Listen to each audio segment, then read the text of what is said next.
Hey everybody, this is Alex Merced from alexmercedco.com and welcome to my video about becoming a software developer in 2022. It's the end of 2021. That means me and every other coding YouTuber is going to come up with our video about advice on becoming a developer in 2022. That's just the way it goes.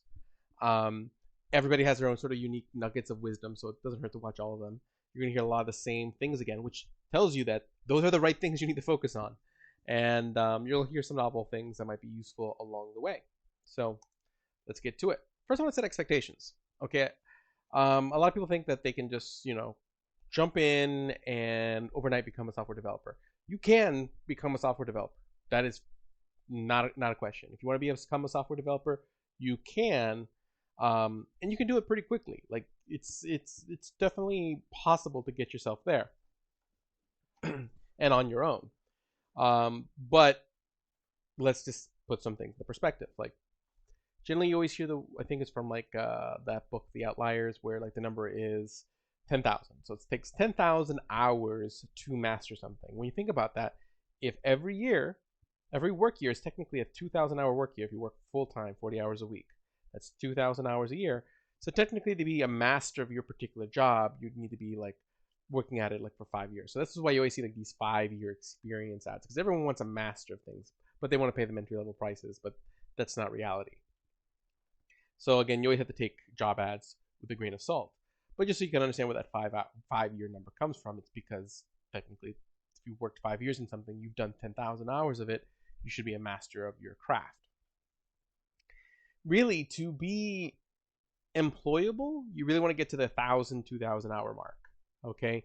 Generally, I would say 2,000 hours if you're self-taught, just because generally there's some sloppiness in teaching yourself. Like, there's just things you don't figure out right away, or you don't know to learn in a certain order.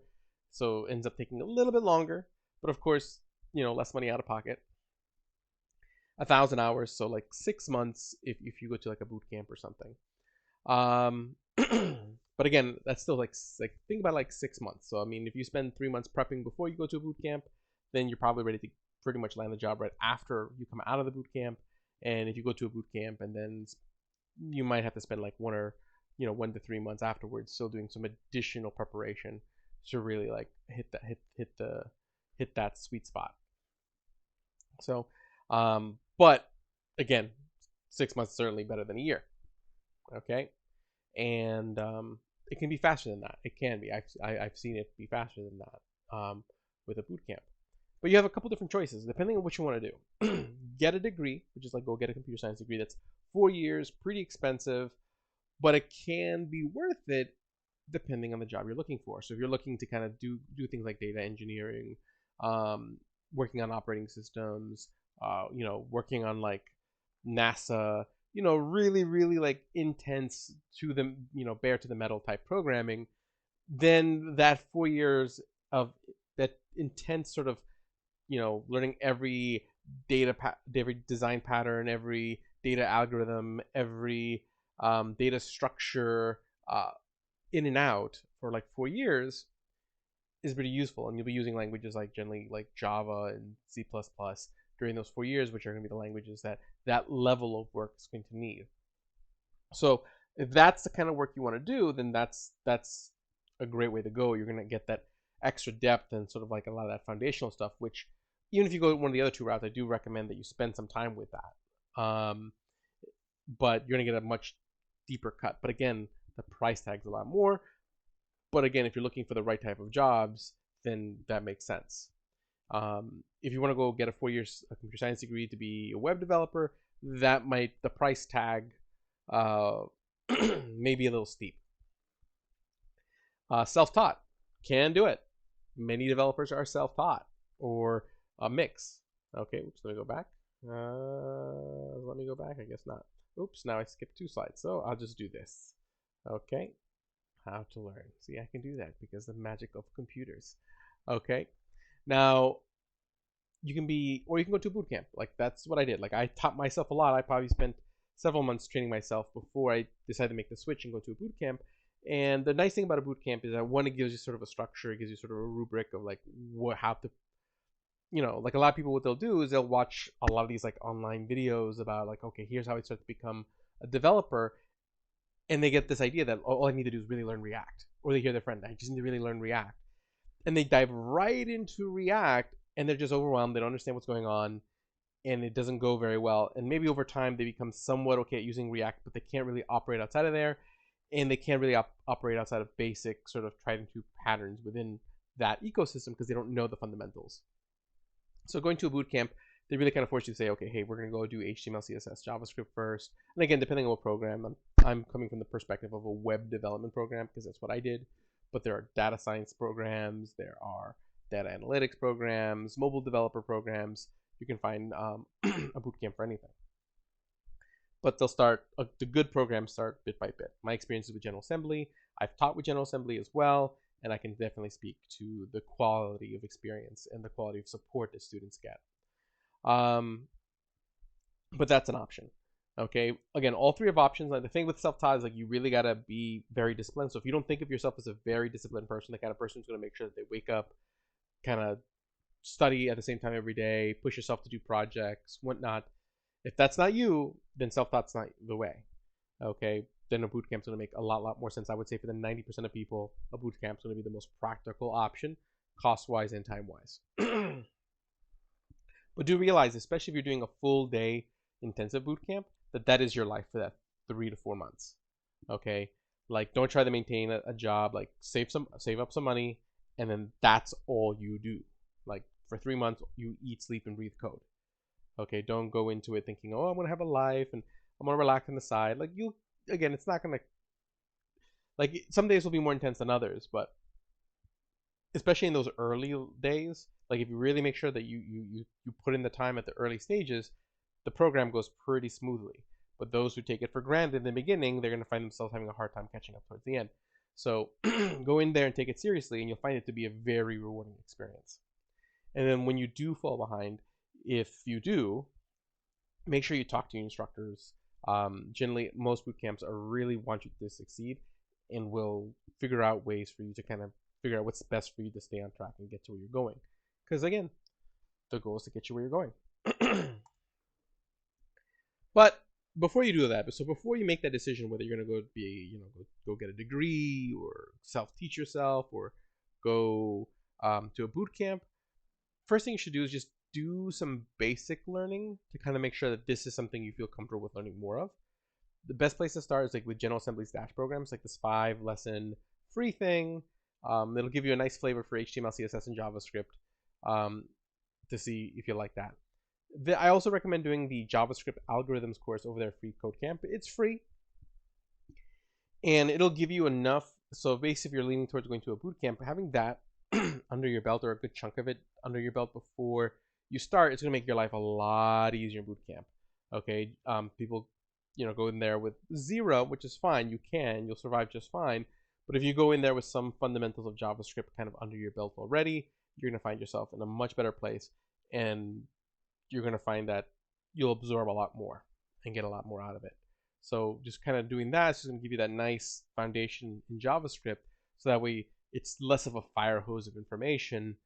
You're able to kind of absorb a lot more and get a lot more out of it. Again, either way works. I've seen people who go there start with 0, succeed, and I've seen people who go there and pre-prepared, like I did. I spent definitely a few months preparing and learning how to code before I started boot camp, and I found that to work out really well for me. But then after you've done those two things, then decide on a path. Again, this gives you an idea of like, okay, is this going to be something I'm going to enjoy? Do I understand the concepts? Or at least give you some exposure, and then the boot camp can fill that in. Or again, the degree program. Or if you're self-taught, you just keep doing more of these free courses and free materials out there. Now, things you want to learn.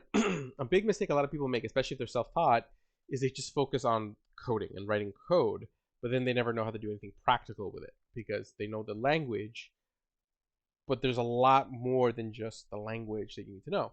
So especially learning like just the fundamentals of programming is super important. So it's not just like how to write code, but like the concepts around like ideas like functional programming and object-oriented programming, and why are there these different styles? What are the pros and cons? Really kind of grokking that, okay? And you'll hear that word grok a lot now that you're in the tech industry. Grok is a word that was originally coined from the book Stranger in a Strange Land, which if you haven't read, I highly recommend you read it, by Robert Heinlein.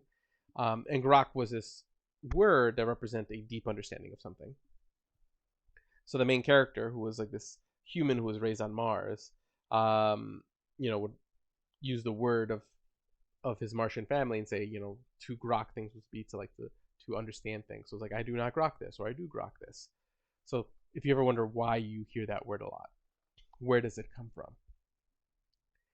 Okay, bash shell terminal. Okay, the terminal is essentially this thing. Okay, just to kind of make it real clear, this is terminal. Okay, so learning how to do things like say echo hello world. Okay, and just learning how to do different commands in the shell, because it's you communicating with your computer, super important. Okay, I can't think of a day where I don't go by and use that. Same thing with Git and GitHub.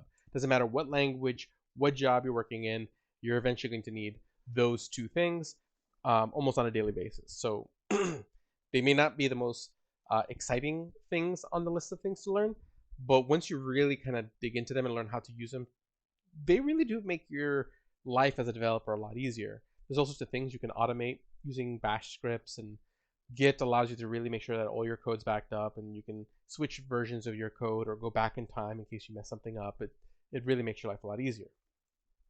But there is a learning curve. So, take it a step at a time. There's plenty of materials online on how to learn Git. And then learn about TCP and HTTP protocols. Like learn what they actually are and how they work. Because that's fundamentally how computers talk to each other. And a lot of how everything works has to do with computers talking to each other nowadays. So having just kind of a nice bird's eye view understanding of it's going to make your life a lot easier, understanding like why your applications are behaving the way they are and why you're doing the things you're doing. So these are just some things to like understand and appreciate, that regardless of whether you decide to go into data, web, mobile, whatever, those things are you're going to use. So you can never spend enough time on these specific things. They will be used in all facets.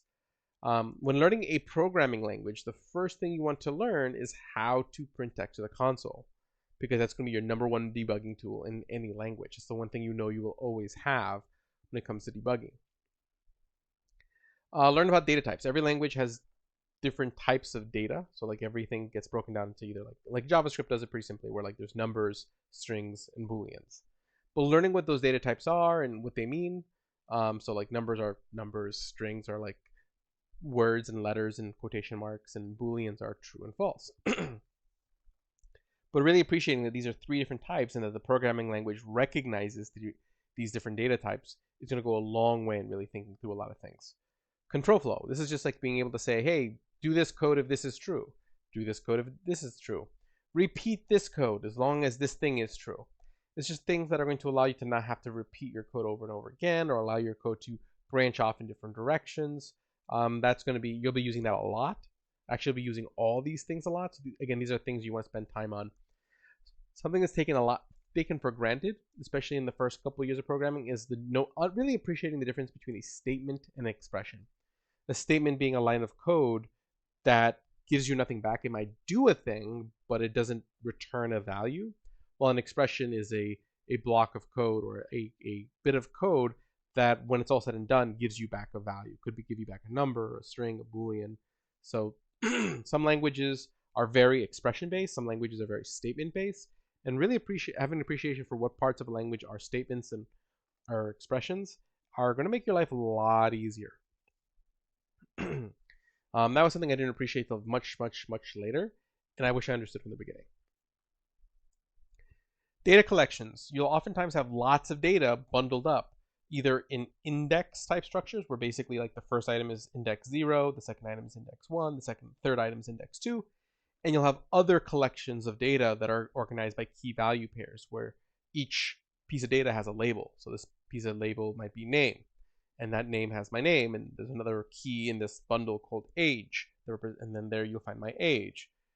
So generally every language is going to have a data structure, a built-in way of collecting data in both of these fashions, like an ordered list and a key value pair.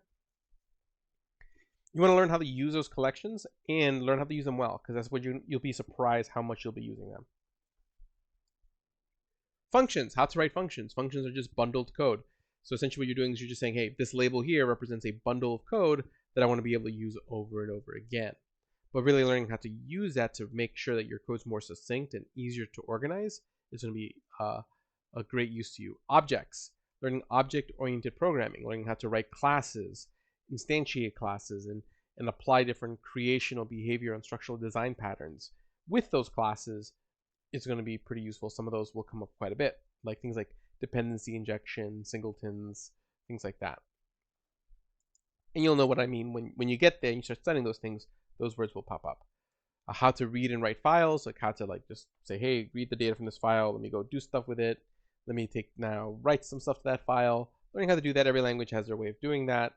How to create an HTTP server, so that way you can send information to other computers and receive data from other computers. How to use and create third-party libraries, so learn how the dependency management works, because every language has a system for managing dependencies, which is code from other places that you're going to use. So you're going to want to really understand that, because that's really what's going to you're not going to write everything yourself. So you need third-party libraries. They're the things that are going to allow you to write like UIs, meaning user interfaces, allow you to write servers. Like literally everything will be enabled by third-party libraries.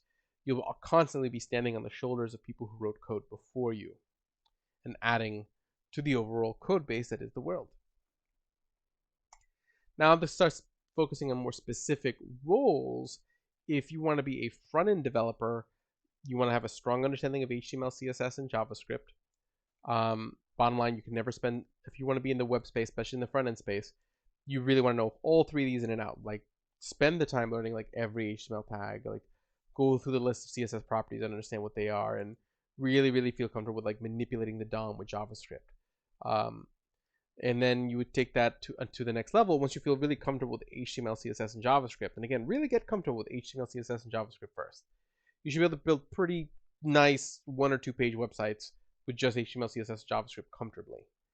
And then you can really super create some extra powers for yourself by using one of these front-end frameworks. They all pretty much do the same thing differently. They have different speed results. Like React currently is the big winner. Like basically I would say React has the biggest market share at the moment, but the market share changes. Like Angular had the biggest market share at one point. Vue's market share is much bigger than it was. Same thing with Svelte. And Solid is sort of like the new guy in town who's poised to make an impact, because it's kind of combining a lot of the best ideas from React and Svelte. But bottom line, it's like if you learn any of these 5 frameworks, learn one and learn it really well. Learning the other ones are pretty easy. Like once you learn one, it's the same ideas, just repackaged slightly differently. So if you do find a job in one of the other ones, you can learn that, but the idea is to learn those concepts really well. So just take one framework and just like learn how you apply those concepts really well. Learn how to do responsive web design, how to make your website accessible as well. So again, responsive, accessible websites mean more people can see your website on more devices, which means you can have more sales. So a developer who's good at handling those things is going to be a good choice. Again, when you're working as a front-end developer, what you're doing is you're creating the user interface. You're creating the actual thing that the user interacts with. So all the data, all the sort of business logic tends to exist on the back end. So you need to communicate with all these back-end applications, and that's generally done through REST and GraphQL APIs. So learning how to use that so you can communicate with the back-end application is going to be really important. So if you're a backend developer, you're going to be creating all the business logic, meaning like all the logic revolving around like saving the user's data and manipulating the user's data and tracking things and payments and all this fun stuff. That's all going to be done on the back end, which can be done in any language. So typically it's going to be like JavaScript, Python, Ruby, C#, Java. But literally any language can build a backend server. So you can find backend work in any language. So it's kind of hard to sit there and say, this is the language to learn. But you want to make sure you understand how to create an HTTP server in that language, be able to understand the RESTful conventions so you can create RESTful APIs, learn how to do templating, because most languages you can do templating where you use sort of these templates to create HTML to send to the browser, learn how to create GraphQL APIs, so another type of API, learn about status code, so like when should I send 200 status code versus a 404 code versus a 204, and kind of learn all that. well, let me just do this. Okay. Learn how to use the appropriate status code for different responses, knowledge of sessions and JWT-based authentication, knowledge of how to connect to different databases. There's lots of different types of databases, and similar databases have different rules, but you want to really learn about like data, like how should I structure data, um, what's efficient, what types of databases are best for what types of use cases, and generally communicating with your databases are going to oftentimes involve SQL and ORMs. So getting comfortable with those. So backend developer, you need to kind of get comfortable with that. If you want to be a data engineer, now again, there's like three main data jobs: data engineer, data analyst, data scientist. Data engineer is not necessarily like analyzing the data. They're the ones making sure that the data gets from what's called the OLTP, the transactional side, the application, the thing that the that little app you use on your phone, and they're making sure that they can ETL, export that data from like the database where it's stored or from the log files that are being generated, take that data, export it, transform it, clean it up, change any field names, make sure that dates are dates, things like that, and then load it at a destination, which could be a data lake or a data warehouse. So that way data analysts and data scientists can then use that information. So they're the ones creating the data pipeline. Okay, so they have to have really understanding of just sort of like how do you move data from here to here.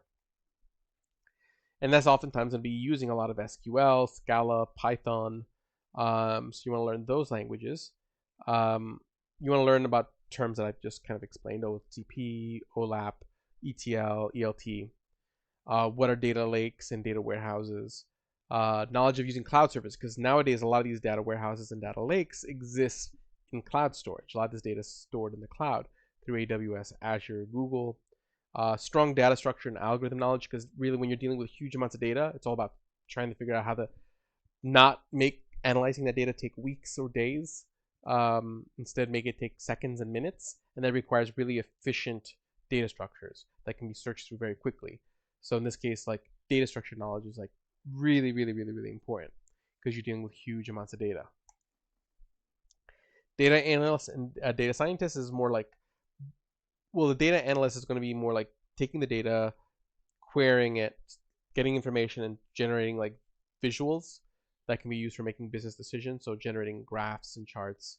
While the data scientist is often going to be using the data and creating machine learning algorithms to help generate, things that make like recommendations, like recommending you a movie on Netflix or something like that. So they also need a strong understanding of SQL, R, which is another language used in the data space, and Python. Python libraries like NumPy and Pandas are basically daily life in the data world, whether you're a data analyst or data scientist, oftentimes using Jupyter notebooks to create these sort of, be able to create visualizations right there in the notebook. It's kind of like a little, imagine like a Word doc where you can just write code and it gets analyzed right away.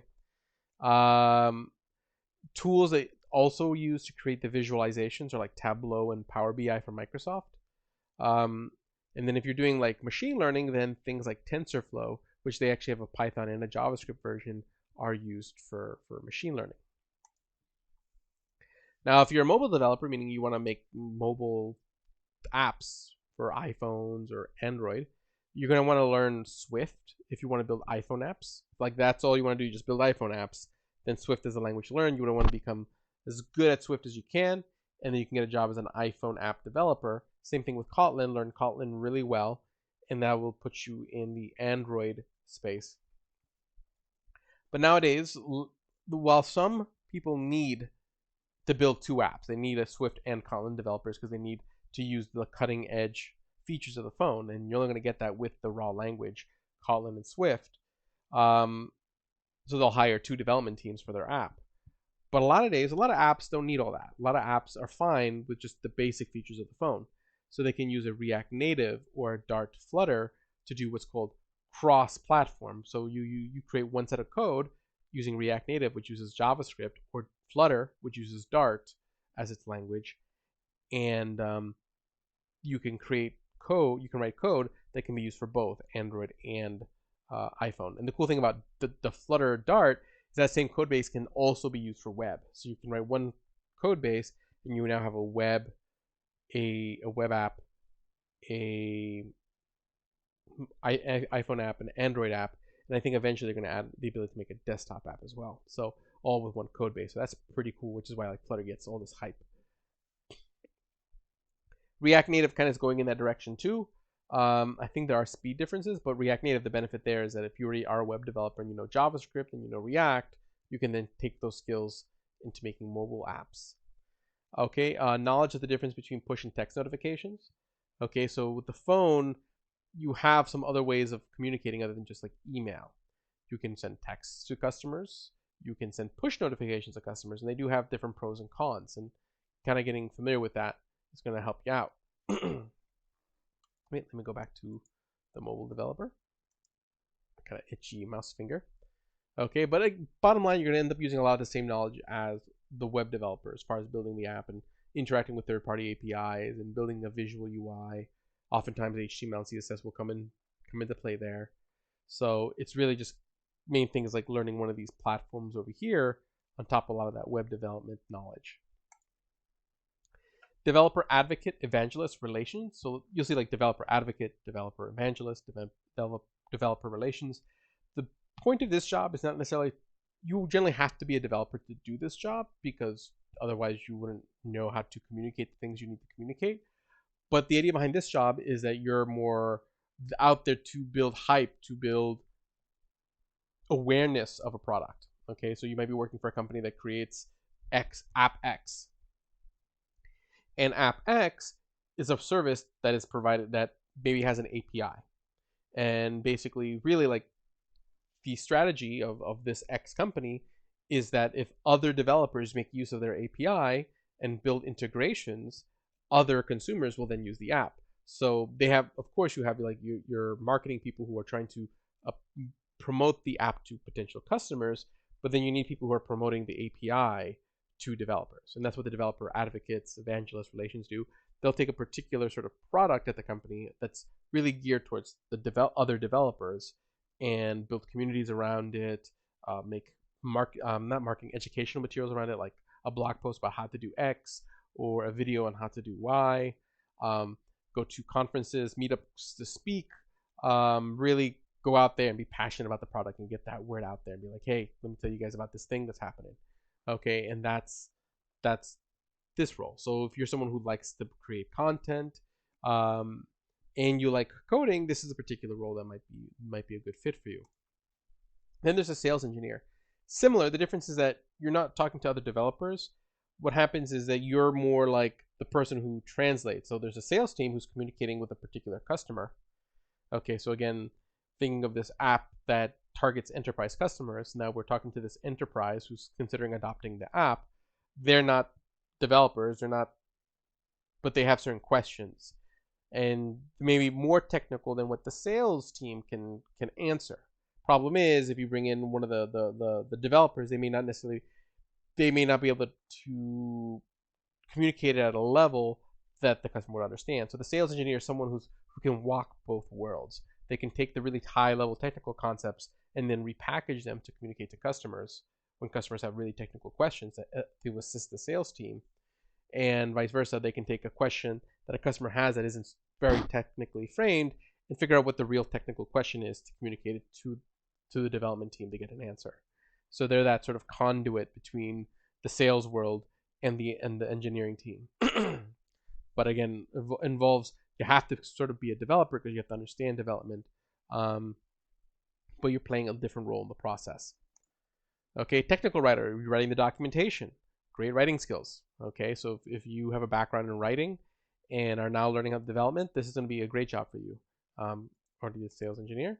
Okay, and yeah, those are sort of the roles you can look at. Some of the, and again, going back to how to start, but hopefully this gives you an idea of sort of where to begin. And then as you begin, you'll learn what the next steps are. But the main thing is kind of getting that start and having an idea of where you'd like to see yourself. Like what role would you like to see yourself in to help guide you, and what skills you'd like to learn, and what foundations you need. So my name is Alex Merced from alexmercedcoder.com. Have a great day and enjoy. I'll see you all in 2022.